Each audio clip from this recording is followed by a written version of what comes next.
Welcome to Season 2, Episode 29 of Talk Heathen. Today is July 22nd, 2018, and I am joined by Thomas Westbrook of Holy Koolaid. What? It is so good to be here. Dude, I'm so glad you came out. I am stoked. Absolutely. So you drove from... Oklahoma. Yeah. And I'm in Austin now, so... How long is the drive? Normally like 8 hours. I was actually a little bit north of Tulsa though, so I think it was about 9. Oh. Yeah. I've been in this studio before, but I was sitting on the other side of the glass, so it's kind of cool to be in this seat. Right? The hot seat. I'm so excited. Or maybe it's terrifying. Am I about to get put on the spot with questions by young Earth creationists? Oh, I hope. Where's the missing link? Were you there? Only one. Were you there, though? I have a book. So, we do normally take calls. I did just want to kind of check in with you, though. I know that I saw you last night on with Mr. Atheist. Indeed, I was. So, what are you up to? What do you got going? And actually, for those people who don't know who you are, tell us a little bit about yourself. So I'm Thomas Westbrook. I grew up overseas as a missionary kid and became an atheist in college when I fell in love with science. And my biggest thing is a channel called Holy Koolaid, where I take really complex topics related to science, philosophy, religion, and I break them down in animated form. I try to keep them laser focused because I don't like when people waste my time, so I try not to waste theirs.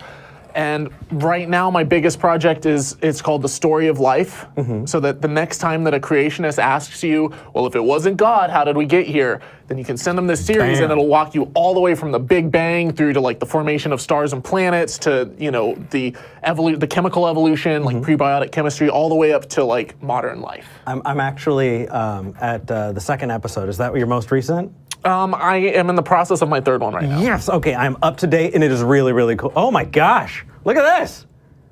Yes, we got your site up. Oh yeah, nice. Yeah. So if you haven't checked it out, stop what you're doing, subscribe to Holy Koolaid. We'll wait. Well, actually, we're not going to wait. We're going to move forward. And in the meantime, hit that like button. Yes, absolutely. So also a couple things before we get in are actually, one other thing is Rob Chung is a volunteer and today's his birthday. And so I want to say, Rob, thank you for everything that you do. Happy birthday, brother. One more trip around the sun. Oh, yeah. On this beautiful flat earth. Where like the sun is flat. Is that a thing? Really? I don't know if anyone actually believes it, but it's a meme. Oh, that is And beautiful. if it's on the internet, it's got to be true. You know, Jamie actually proposed that we live on a smooth earth.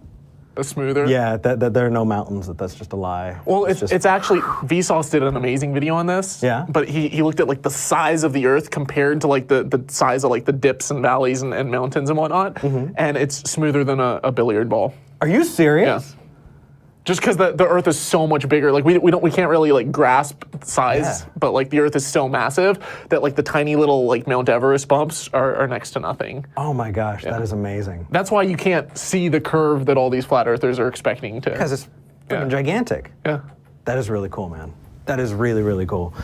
So I know that we're going to jump into calls. Is there anything else that you wanted to share out with everybody before we started? My only other like big thing is a podcast with Rationality Rules and Rachel Oates, 2 other YouTubers, called the Here and How podcast, where we explore big ideas and dive into kind of the past, the history of everything from the history of computer science and artificial intelligence to like, will robots take over the world? What's the future of AI?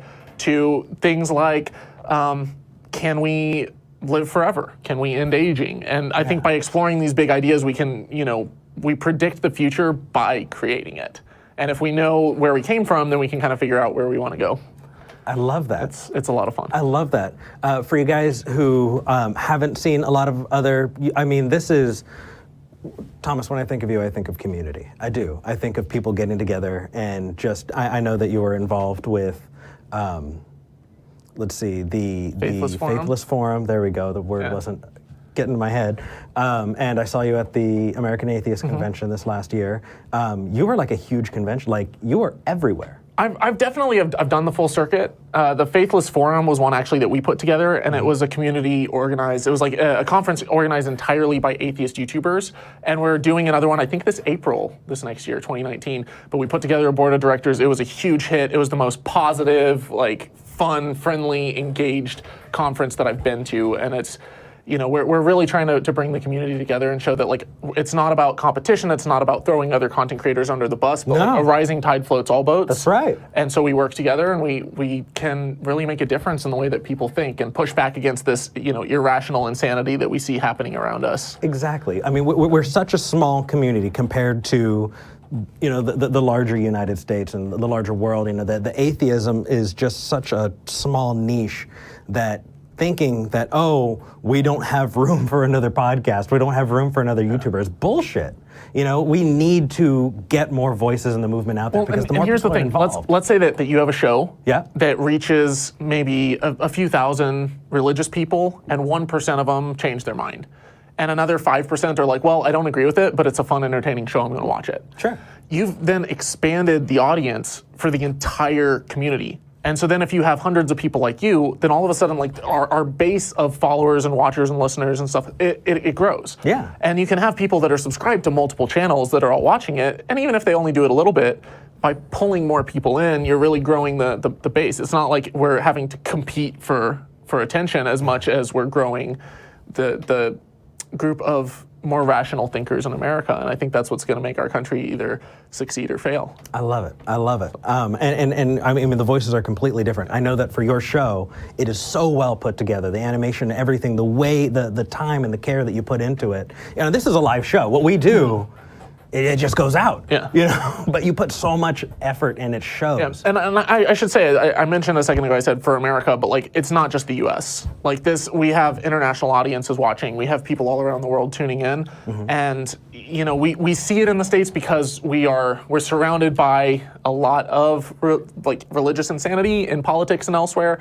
We're in the Bible Belt, but that's not exclusive to America. There are pockets of that throughout Europe. You got that in Australia, and not just English-speaking countries either. You've got all kinds of insanity worldwide. I grew up in a Muslim country, so it's you see it. We're really changing the course of this conversation all around the world, and it's exciting. That's awesome, man. That's awesome.